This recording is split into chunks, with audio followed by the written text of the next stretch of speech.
Para que a gente possa saber se um sujeito responde ou não ao exercício, nós precisamos de uma coisa chamada tentativa e erro, muitas vezes. Você precisa da ciência para muita coisa, mas a aplicabilidade de campo, muitas vezes, vai em observar as respostas dos seus atletas. As testagens são fundamentais. Testes, retestes, acompanhamentos. Acompanhamentos diários, controle de peso, de massa corporal, de pressão, frequência, força, urina, desidratação. Todos os dias. Pré-campeonato, pós-campeonato, pós-retorno de viagens e assim por diante. É importante que se tenha isso, esses controles e que a gente possa realizá-los. Uma das coisas que eu gostaria de trazer para vocês também é uma correção da literatura referente a tipagens de fibras musculares. A grande maioria de vocês estudou, aprendeu, inclusive eu, em alguns momentos da minha carreira acadêmica, eu também ensinei isso, que o nosso organismo é composto por fibras tipo 1, fibras tipo 2A e fibras tipo 2. Completem mentalmente a próxima sigla e vocês provavelmente erraram, porque a grande maioria respondeu mentalmente fibras tipo 2B. Na verdade, fibras tipo 2B não existem em seres humanos. Isso é um erro de interpretação e replicação na literatura. Fibras tipo 2B, fibras musculares, elas são encontradas em roedores, não em humanos. Em humanos, nós temos uma tipagem de fibra que não chega nem perto da potência de uma fibra 2B dos roedores, que é a fibra 2X. Esse erro de literatura pode parecer um tanto quanto simples, mas ele pode modificar muito os entendimentos dos processos fisiológicos. Esse erro interpretativo ele perdura por anos. A grande maioria dos livros de fisiologia, de treinamento, trazem essa nomenclatura. Fibras tipo 1, mais oxidativas, fibras tipo 2A, intermediárias, fibras tipo 2B, como mais potentes, corrigindo, são 2X. Isso tudo está explicado neste artigo, neste estudo de 2001. Não é um artigo de 2018, nem de 2017. É um artigo de 2001 que traz essa correção. Cuidado com aquilo que vocês leem, cuidado com aquilo que vocês defendem, porque isso pode estar bem enviesado. A grande maioria dos livros de 2017 e 2018 já vem com essa correção, mas muitos livros de instituições grandes ainda estão lá nas bibliotecas com essas informações um tanto quanto truncadas. Livros são fundamentais para que a gente construa a base de raciocínio, mas os artigos permitem as atualizações dessa base de raciocínio.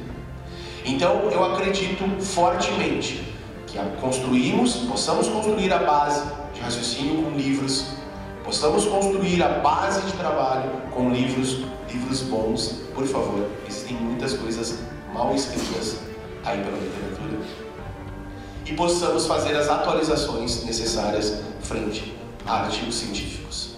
Então aqui eu trouxe algumas imagens de unidade motora. Aqui como a gente faz uma biópsia muscular, infelizmente no Brasil a gente não tem isso para fazer. Eu fiz o meu estágio de doutoramento na Universidade de Loughborough, na Inglaterra, onde tem um dos grandes laboratórios da Gatorade Sport Science e outros tantos laboratórios lá dentro.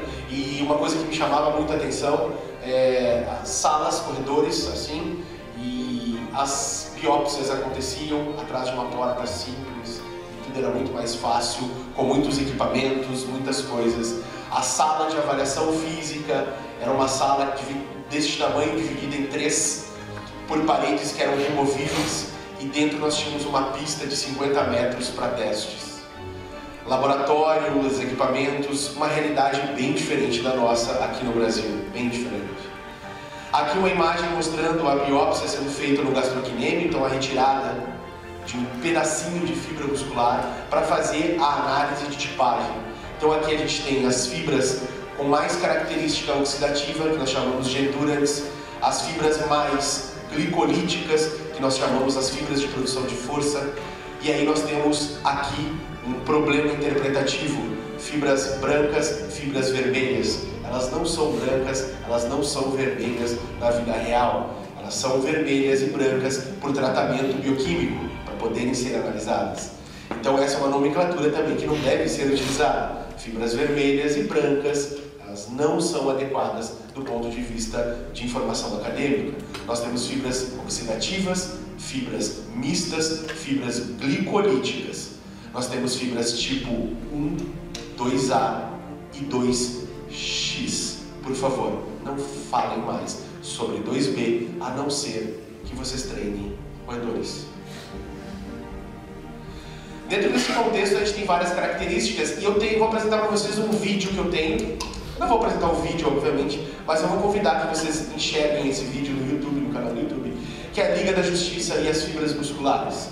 É um vídeo um tanto quanto analógico, ele faz uma analogia dentro do processo de fibras, e eu trago 3 grandes representantes da Liga da Justiça: a Mulher Maravilha, o Ciborgue e o Homem de Ferro, o Superman. Dentro desse contexto, a Mulher Maravilha, você sabe, é uma representante feminina da Liga com grande resistência. Geralmente é ela que faz o primeiro embate contra os vilões do processo. E ela apanha, levanta e volta. Ela é extremamente resistente. Nós temos um integrante relativamente novo, que é o Ciborgue. O Ciborgue, eu não preciso de grandes apresentações, metade homem, metade máquina. E, obviamente, o Superman, né? O Homem de Ferro, que ele chega e resolve os problemas mais complicados da Liga. Então ele chega e acaba com o vilão. Claro que nós precisamos da Mulher Maravilha, nós precisamos do Ciborgue, nós precisamos do Homem de Ferro finalizando o processo. Se começasse pelo Homem de Ferro, talvez o filme durasse 5 minutos. Nós precisamos de mais tempo para que as coisas aconteçam. Dentro desse processo, então, nós temos as características das fibras musculares. Fibras tipo 1, tipo 2A e 2X. Bastante coisa para a gente olhar. No grupo do WhatsApp que eu criei ontem à noite, eu enviei isso para vocês. Por favor, vocês podem observar com mais calma, com mais cuidado no PDF que está lá no grupo. Não irei fazer essa abordagem aqui. Aqui a gente tem um estudo com tipagens de fibra tipo 1 em diferentes músculos. Então nós temos lá sóleo, tibial anterior, bíceps femoral, deltoide, vasto medial, grande dorsal e entre outros. Vejam que a distribuição de fibras musculares, aqui mostrando apenas as oxidativas, muda de músculo para músculo. Isso nos diz que cada músculo do nosso corpo pode apresentar características de fibra completamente diferentes. Treinar os músculos da mesma maneira para determinados resultados, quem sabe, pode ser um equívoco. Dentro desse contexto, eu trago também a graduação de produção de força conforme a tipagem de fibras. Então nós temos ali as fibras tipo 1 em azulzinho, pouco visível, que elas são as primeiras a serem ativadas. O esforço mínimo já ativa as fibras tipo 1. Ao decorrer do esforço, a subida da intensidade, nós temos a ativação das fibras tipo 2A.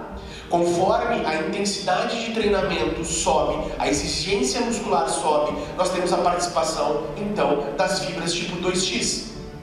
E no final, nós temos aquilo que nós usamos ou chamamos de reserva de produção de força, que é a ativação máxima das fibras tipo 2X. Isso eu acabei de mostrar para vocês, é uma caminhada, uma corrida um pouco forte, um sprint e, por último, ativação total, uma pliometria. É assim que a ordem da ativação das fibras acontece, conforme a evolução do esforço, conforme a necessidade de esforço. Dentro desse contexto, então, nós temos a probabilidade, a possibilidade de trabalharmos capacidades de força básica, máxima, explosiva, de saída, de aceleração, assunto que o professor Ricardo Ramo irá abordar na sua palestra. E aqui eu faço a nossa analogia, quando nós temos a relação dos nossos queridos amigos representantes da Liga da Justiça. As nossas fibras tipo 1 são a nossa Mulher Maravilha. É pau para toda obra, está disponível para qualquer momento e elas são extremamente resistentes. As minhas fibras tipo 2A, elas são tanto glicolíticas quanto oxidativas. O Ciborgue representa muito bem elas. Ele é metade humano, metade máquina. E as nossas fibras 2X, as mais potentes, as que realmente resolvem os problemas de produção de força máxima, são representadas pelo Superman. Então, dentro deste contexto, na nossa vida, nós temos Mulheres Maravilha, nós temos ciborgues e nós temos Supermans. Nós temos distribuições completamente diferentes de fibras musculares entre sujeitos e entre músculos. Como que vocês querem responder a primeira pergunta de maneira extremamente simples? Ou usar a prescrição de treinamento igual para várias pessoas?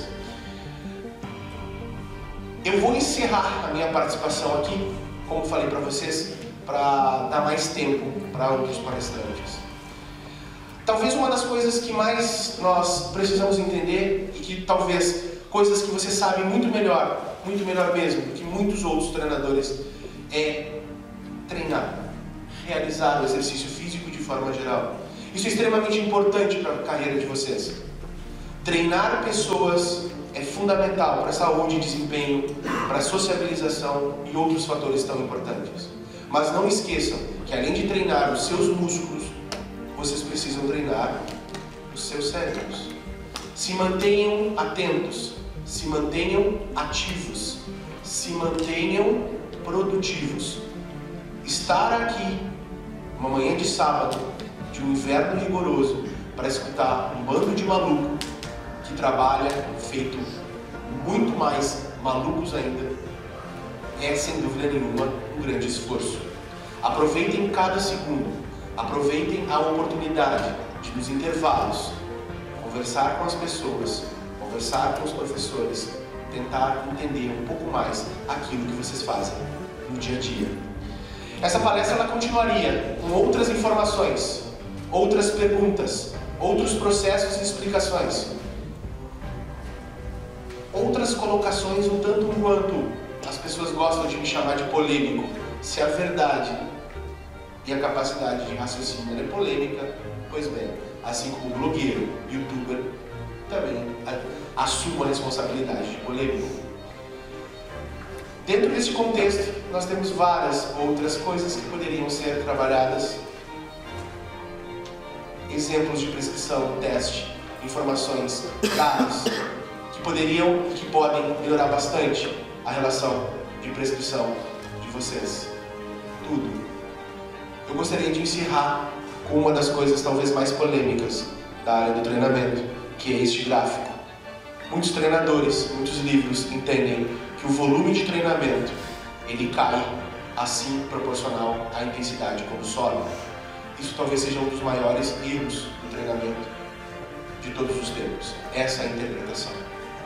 Isso não foi falado pelos treinadores de origem. Isso não foi descrito por quem criou o treinamento, a ciência do treinamento. Isso são interpretações ocidentais que levam a bastante erro. Dentro desse contexto, sem dúvida nenhuma, esse assunto continuaria. E eu deixo para vocês aqui a oportunidade de conhecer mais esses cursos que eu ministro dentro da plataforma do Subra. E deixo o meu muito obrigado.